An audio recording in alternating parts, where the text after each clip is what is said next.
ప్రియమైన సహోదరి సహోదరుడా, ప్రభువైన యేసుక్రీస్తు వారి నామం పేరిట మీ అందరికీ శుభవందనాలు.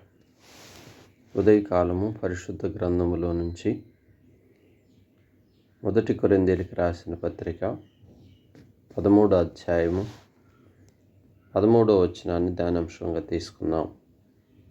కాగా విశ్వాసము, నిరీక్షణ, ప్రేమ ఈ మూడు నిలుచును. వీటిలో శ్రేష్టమైనది ప్రేమయే.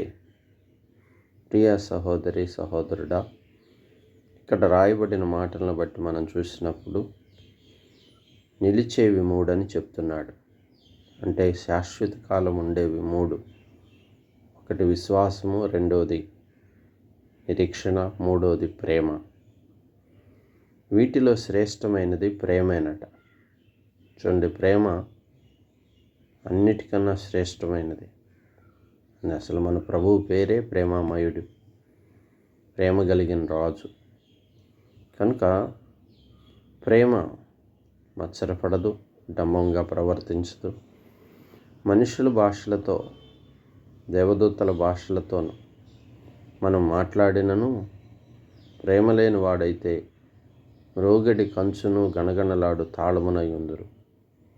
చూడండి, ప్రవచన వరములు కలిగి ఉండొచ్చు, భాషలు మాట్లాడే అనుభవం కలిగి ఉండొచ్చు, మరి పేదల కొరకు తన ఆస్తి యావత్తును ఇచ్చిన వారు ఉండొచ్చు, మరి పెకిలింపగలిగినటువంటి కొండలను పెకిలింపగలిగిన విశ్వాసం కలిగి ఉండొచ్చు.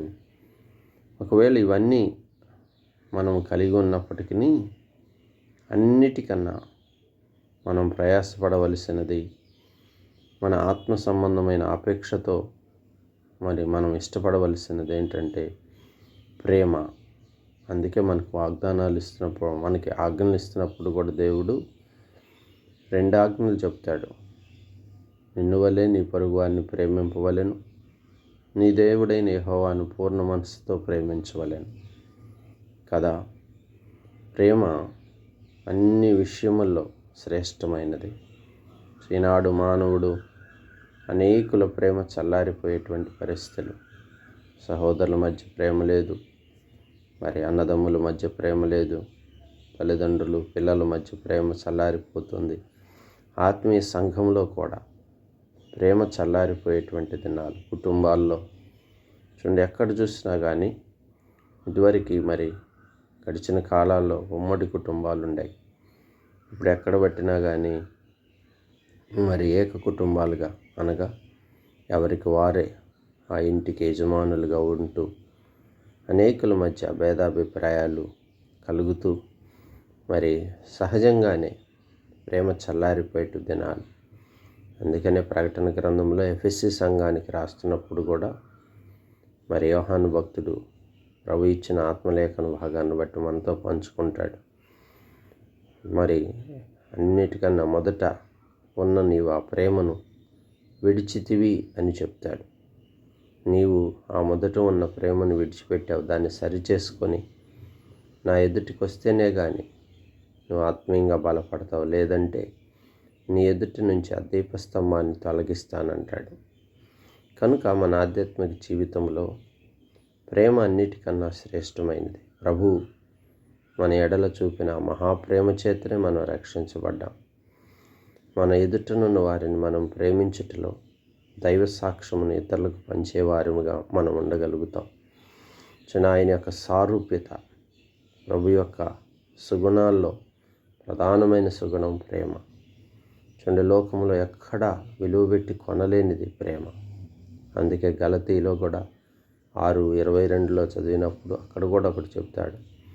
అక్కడ చెప్తున్నటువంటి ఆత్మఫలాలు చూసినప్పుడు అందులో ప్రథమమైనది ప్రేమే. కాబట్టి ప్రేమ కలిగి ఉండేట్టుకు మనం ప్రయాసపడాలి.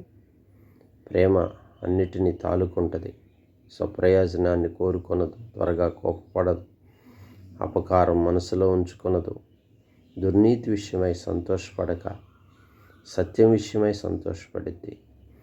కాబట్టి అన్నిటినీ పరీక్షించును, ఇది శాశ్వత కాలం ఉండేది. భాషలైనా నిరర్థకమవును, జ్ఞానము నిరర్థకమవును, మరి అన్నీ కొంతమట్టుకే కానీ ప్రేమ శాశ్వత కాలం ఉంటుంది. అందుకని మన ఆధ్యాత్మిక జీవితంలో ప్రేమ కలిగి ఉండటానికి మనము ప్రభు యొక్క పోలిక గనక దాని లక్షణాన్ని మనం ఎంత ప్రయాసైనప్పటికీ అది కలిగి ఉండుటకు మన ఆత్మీయ జీవితాన్ని మనం కట్టుకునే వారు ఉండాలి. ప్రార్థన చేసుకుందాం. పరిశుద్ధుడా, ప్రేమామయుడా, అద్వితీయ దేవా, చివరి దినాల్లో, అంత్య దినాల్లో అనేకల ప్రేమ చల్లారిపోయేటువంటి దినములు, మీరు అక్కడ సమీపిస్తున్న దినాలు ప్రభువా, నాలో మాలో ఆత్మ సంబంధమైన నీకున్న ప్రాముఖ్యమైన సుగుణంలో ఒకటి ప్రేమ. ఆ ప్రేమను మేము కలిగి ఉండుటకు, ఆ ప్రేమను ఇతరులకు పంచుటకు, ఆ ప్రేమ మార్గంలో మేము నడుచుటకు, శాశ్వత కాలం నిలిచి ఉండేది శ్రేష్టమైనది అది గనక ఆ అనుభవాన్ని మేము కలిగి ఉండటానికి మాకు సహాయపడం. ఇదని కాలం అనారోగ్యంగా ఉన్న వారిని స్వస్థపరచము, వ్యాధిగ్రస్తం బాగు చేయము, యవన కాల బిడ్డల భవిష్యత్తును కూడా దీవించము. మీ కృపాహస్తం వారి మీద నుంచి బలపరుస్తే దినమంతి మీ చేతి కిందకి తీసుకొని మీరు మహిమ పొందమని యేసుక్రీస్తు నామంలో ప్రార్థించి స్తుతించి అడిగి వేడుకుంటున్నాము తండ్రి. ఆమేన్.